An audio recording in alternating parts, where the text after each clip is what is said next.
Hello friends, എല്ലാവർക്കും Mallus cooking ഹട്ടിൻ്റെ പുതിയൊരു വീഡിയോയിലേക്ക് സ്വാഗതം.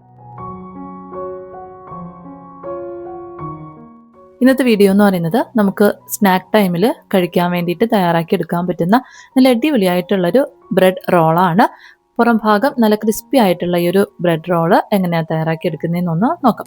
അപ്പോൾ നമ്മുടെ വീഡിയോയിലോട്ട് പോകുന്നതിന് മുമ്പായിട്ട് വീഡിയോ കാണുന്ന സമയത്ത് നിങ്ങൾക്ക് ഇഷ്ടപ്പെടുകയാണെന്നുണ്ടെങ്കിൽ ലൈക്ക് ചെയ്യാനും അതുപോലെ തന്നെ ചാനലൊന്ന് സബ്സ്ക്രൈബ് ചെയ്ത് സപ്പോർട്ട് ചെയ്യാനും മറക്കല്ലേ. അപ്പം നമുക്ക് നമ്മുടെ ബ്രെഡ് റോള് തയ്യാറാക്കാൻ വേണ്ടിയിട്ട് നമുക്ക് ആദ്യം ബ്രെഡ് ഒന്ന് പൊടിച്ചെടുക്കണം. ഞാനൊരു 4 ബ്രെഡാണ് എടുത്തിട്ടുള്ളത്. ഈ ബ്രെഡ് നമുക്കൊരു മിക്സിയുടെ ജാറിലേക്ക് ചെറിയ പീസസ് ആക്കി ഒന്ന് മുറിച്ച് ഇട്ട് കൊടുക്കാം. ഇനി നമുക്കിത് പൾസ് മോഡിൽ വെച്ചിട്ട് 1-2 പ്രാവശ്യം ഒന്ന് പൾസ് ചെയ്തിട്ട് നന്നായിട്ടൊന്ന് പൊടിച്ചെടുക്കാം. ഇപ്പം ഞാൻ ബ്രെഡ് നല്ലതുപോലെ ഒന്ന് പൊടിച്ചെടുത്തിട്ടുണ്ട്. ഇനി നമ്മൾ പൊടിച്ചെടുത്തിട്ടുള്ള ഈ ബ്രെഡ് നമുക്ക് ഒരു ബൗളിലേക്കൊന്ന് ഇട്ട് കൊടുക്കാം. ഇനി നമുക്ക് ഇതിൻ്റെ കൂടെ വേണ്ടത് ഉരുളക്കിഴങ്ങാണ്. അപ്പോൾ മീഡിയം സൈസിലുള്ള ഒരു ഉരുളക്കിഴങ്ങ് ഞാൻ നന്നായിട്ടൊന്ന് വേവിച്ചൊന്ന് ഉടച്ചെടുത്തിട്ടുണ്ട്. അതുകൂടെ ഇതിലേക്കൊന്ന് ചേർത്ത് കൊടുക്കാം. കട്ടകളൊന്നും കിടക്കാത്ത രീതിക്ക് വേണം ഒന്ന് ഉടച്ചെടുക്കാനായിട്ട്. ഇനി ഇതിൻ്റെ കൂടെ തന്നെ ചെറിയൊരു സവാള ചെറുതായിട്ട് അരിഞ്ഞത് കൂടെ ഒന്ന് ചേർത്ത് കൊടുക്കാം. ഇനി നമുക്കിതിലേക്ക് 1 ടീസ്പൂൺ അളവിൽ ഇഞ്ചി വെളുത്തുള്ളി ഒന്ന് ചതച്ചതും കൂടെ ഒന്ന് ചേർത്ത് കൊടുക്കാം. ഇനി ഇതിലേക്ക് നമുക്ക് ആവശ്യത്തിനുള്ള പൊടി മസാലകളൂടെ ഒന്ന് ചേർത്ത് കൊടുക്കണം. അപ്പോൾ അതിനായിട്ട് 1 ടീസ്പൂൺ അളവിൽ കാശ്മീരി മുളക് പൊടിയും 1/2 ടീസ്പൂൺ അളവിൽ മല്ലിപ്പൊടിയും 1/2 ടീസ്പൂൺ അളവിൽ കുരുമുളക് പൊടിച്ചതും 1/2 ടീസ്പൂൺ അളവിൽ തന്നെ ഗരം മസാലയും 1/4 ടീസ്പൂൺ അളവിൽ മഞ്ഞൾപ്പൊടിയും എടുത്തിട്ടുണ്ട്. അത് നമുക്ക് ഇതിലേക്ക് ചേർത്ത് കൊടുക്കാം. ഇനി നമുക്ക് ഇതിലേക്ക് ആവശ്യത്തിനുള്ള ഉപ്പ് കൂടി ഒന്ന് ചേർത്ത് കൊടുക്കാം. ഉപ്പ് ചേർത്ത് കൊടുക്കുമ്പോഴത്തേക്കും ബ്രെഡിൽ ഓൾറെഡി ഉപ്പുണ്ട്, അതിനനുസരിച്ചിട്ട് വേണം ചേർത്ത് കൊടുക്കാനായിട്ട്. അതുപോലെ തന്നെ ഉരുളക്കിഴങ്ങ് നമ്മൾ ഉപ്പ് ചേർത്ത് വേവിക്കുകയാണെന്നുണ്ടെങ്കിൽ അതിനനുസരിച്ചിട്ട് വേണം ചേർത്ത് കൊടുക്കാനായിട്ട്. ഇനി നമുക്ക് ഇതിലേക്ക് ഒരല്പം മല്ലിയില കൂടി ഒന്ന് ചേർത്തതിന് ശേഷം ഒട്ടും തന്നെ വെള്ളം ചേർക്കാതെ കൈ വെച്ചിട്ട് നല്ലതുപോലെ ഒന്ന് കുഴച്ചെടുക്കും.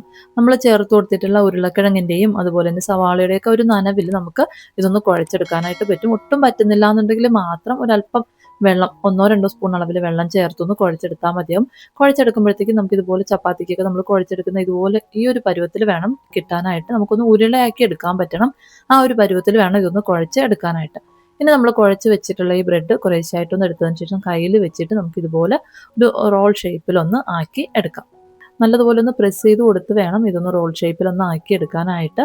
ഇപ്പം ഞാൻ ഒരെണ്ണം ഒന്ന് റെഡിയാക്കി എടുത്തിട്ടുണ്ട്. ഇതുപോലെ നമ്മൾ കുഴച്ച് വെച്ചിട്ടുള്ള എല്ലാ ബ്രെഡും നമുക്കിതുപോലെ ഒന്ന് ഷേപ്പാക്കി ഒന്ന് മാറ്റി വയ്ക്കാം. അതിനുശേഷം നമുക്ക് വേണ്ടത് മൈദയാണ്. അപ്പോൾ ഒരു ബൗളിലേക്ക് 2-3 സ്പൂൺ അളവിൽ മൈദ ചേർത്ത് കൊടുക്കാം. ഇതിലേക്ക് ഒരല്പം വെള്ളം കൂടി ഒന്ന് ചേർത്തിട്ട് കുറച്ചൊന്ന് ലൂസായിട്ടുള്ള പരുവത്തിലൊന്ന് കലക്കിയെടുക്കാം. കട്ടകളൊന്നും വരാത്ത രീതിക്ക് വേണം ഇതൊന്ന് കലക്കി എടുക്കാനായിട്ട്.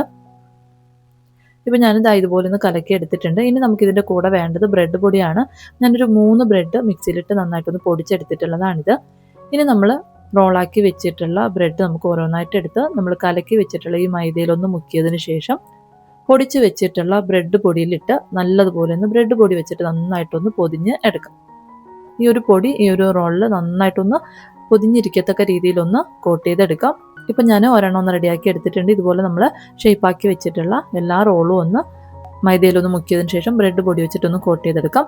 അതിനുശേഷം നമുക്കിതൊന്ന് ഫ്രൈ ചെയ്യാനായിട്ട് തുടങ്ങാവുന്നതാണ്. അപ്പോൾ അതിനായിട്ട് എണ്ണയൊന്ന് ചൂടാകാനായിട്ട് വെച്ചിട്ടുണ്ട്. ഹൈ ഫ്ലെയിമിൽ വെച്ചിട്ട് എണ്ണ ചൂടാക്കിയതിന് ശേഷം മീഡിയം ഫ്ലെയിമിലോട്ട് മാറ്റിയിട്ട് നമ്മൾ റെഡിയാക്കി വെച്ചിട്ടുള്ള റോൾ ഓരോന്നായിട്ട് എണ്ണയിലേക്ക് ഇട്ടൊന്ന് ഫ്രൈ ചെയ്ത് എടുക്കാം. ലോ ഫ്ലെയിമിൽ വെച്ച് നമ്മളിത് ഫ്രൈ ചെയ്തെടുത്തു കഴിഞ്ഞാൽ പുറം ഭാഗത്ത് ബ്രെഡ് പൊടി ആയതുകൊണ്ട് തന്നെ നമുക്ക് ഒരുപാട് എണ്ണ കുടിക്കും നമ്മളിത് ഫ്രൈ ചെയ്തെടുത്തു കഴിയുമ്പോഴത്തേക്കും. അതുകൊണ്ട് മീഡിയം ഫ്ലെയിമിൽ വെച്ചിട്ട് തന്നെ നമുക്കിതൊന്ന് ഫ്രൈ ചെയ്ത് എടുക്കാം. തിരിച്ചും മറിച്ചും ഇട്ട് നന്നായിട്ടൊന്ന് ഫ്രൈ ചെയ്തെടുക്കാം. എല്ലാ ബ്രെഡ് റോളും നല്ലൊരു ഗോൾഡൻ ബ്രൗൺ കളറായി വരുന്നവരേക്കും ഒന്ന് ഫ്രൈ ചെയ്തെടുക്കാം. അതിനുശേഷം നമുക്ക് എണ്ണയിൽ നിന്ന് കോരി മാറ്റാവുന്നതാണ്. ഇപ്പം നമ്മുടെ ബ്രെഡ് റോള് റെഡി ആയിട്ടുണ്ട്. ഇതിന് നമുക്ക് എണ്ണയിൽ നിന്ന് കോരി മാറ്റാവുന്നതാണ്. ഇതുപോലെ നമുക്ക് ബാക്കിയുള്ള ബ്രെഡ് റോളും കൂടെ ഒന്ന് റെഡിയാക്കി എടുക്കാം. അപ്പോൾ എന്തായാലും ഒന്ന് തയ്യാറാക്കി നോക്കാം. നമുക്ക് എളുപ്പത്തിൽ തന്നെ റെഡിയാക്കി എടുക്കാൻ പറ്റുന്നൊരു ചായക്കടിയാണ്. അപ്പോൾ എന്തായാലും ഒന്ന് തയ്യാറാക്കി നോക്കുക. നിങ്ങൾക്ക് വീഡിയോ ഇഷ്ടപ്പെടുകയാണെന്നുണ്ടെങ്കിൽ ലൈക്ക് ചെയ്യാനും അതുപോലെ തന്നെ ചാനലൊന്ന് സബ്സ്ക്രൈബ് ചെയ്ത് സപ്പോർട്ട് ചെയ്യാനും മറക്കല്ലേ. അപ്പോൾ പുതിയൊരു വീഡിയോയിലൂടെ നമുക്ക് വീണ്ടും കാണാം. അതുവരെ താങ്ക് യു, ബൈ.